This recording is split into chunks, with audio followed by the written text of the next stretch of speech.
హే Indians, ఈ video ఒకసారి పూర్తిగా చూడండి. అవును, ఒకప్పుడు మేము కూడా హిందువులమే. ఎందుకు యేసుప్రభుని నమ్ముకున్నామంటే మీ వల్ల. ఎందుకు తెలుసా?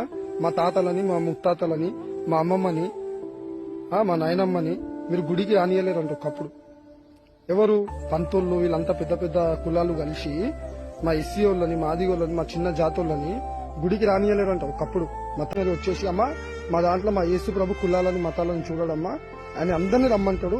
అందరు యేసుప్రభుని నమ్ముకోవచ్చు అని చెప్పేసి అన్ని చెప్పి తీసుకొని వెళ్ళిపోయినాడు.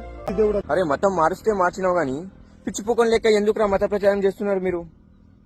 సరే, నీ అవ్వ నీకు ఇంట్లో రానియలేదని నీ అమ్మనైతే మార్చలేవు కదా.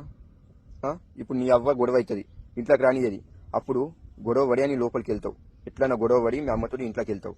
మరి అట్లనే నీకు శక్తి అసలు మొగడివి కాదా? నువ్వు ఏం లేవా? ఉంటే మరి గొడవ పడి గుడిలో పోవాలే కదరా. వేరే వాళ్ళు పోలేరా? ఎస్సీ వాళ్ళు? నువ్వు ఒకడే ఉన్నావు స్పెషల్ ఏమన్నా? చూశారు కదా, ఆ వీడియోలో ఆ క్రిస్టియన్ అబ్బాయి మేము మతం ఎందుకు మారామన్నది క్లియర్గా చెప్పాడు. దానికి రిప్లై ఈయన రాక్షరాజు ఏమిస్తున్నాడు, నువ్వు మొగాడి కాదారా అంటున్నాడు. ఒక అమ్మ కొడుకుతో లొల్లి పెట్టుకున్నప్పుడు లేదా వాళ్ళ మధ్య విభేదాలు వచ్చినప్పుడు ఇంట్లోకి అబ్బాయి వెళ్ళాలంటే అమ్మతో లొల్లి పెట్టుకుని మరి ఏదో విధంగా వెళ్తాడు.